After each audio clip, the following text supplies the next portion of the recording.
Welcome back to Children's Church. I'm so glad to have you here with me. Today we're talking about the Old Testament. We're in the book of Genesis. That's book 1. But we're a little further in than chapter 1. We're on chapter 11. So we've been through a few generations of people. The world was created. It was flooded. People did bad stuff. People did good stuff. We're on chapter 11, the Tower of Babylon, or Babel. Ready? At one time, the whole earth had the same language and vocabulary. As people migrated from the east, they found valley in the land of Shinar and settled there. They said to each other, "Come, let us make oven-fired bricks." They used brick for stone and asphalt for mortar. And they said, "Come, let us build ourselves a city and a tower with its top in the sky. Let us make a name for ourselves, otherwise we will be scattered over the face of the whole earth." Then the Lord came down to look over the city and the tower the men were building. The Lord said if they had begun to do this as one people, all having the same language, then nothing they plan to do will be impossible for them. Come, let us go down there and confuse their language, so they will not understand one another's speech.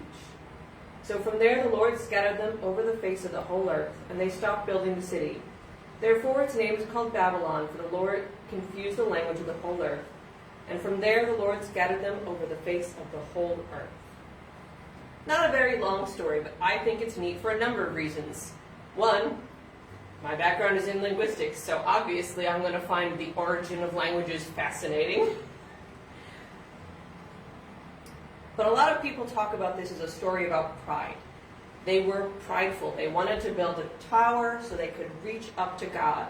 Not by asking God, not by talking to God, not by following His laws, but by building something themselves.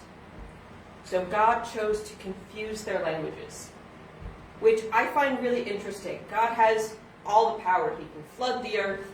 He can stop the sun. But He didn't destroy the tower or hurt the people. He just gave them new languages and let them go out on their own. He didn't even tell them to stop building the tower. They just couldn't work together anymore because they couldn't understand each other. I always find that really interesting because God had lots of options, but He chose the gentlest option.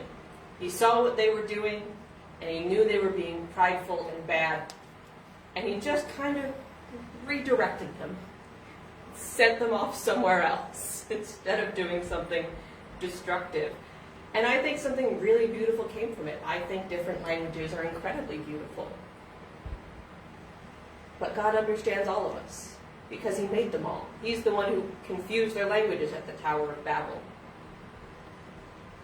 He knows all of our words, even when we don't quite know what we're saying. He knows all of us, and He understands us all. That's all I wanted to talk about today. An interesting little story from the book of Genesis, and I'll see you back next week with a brand new story. Bye.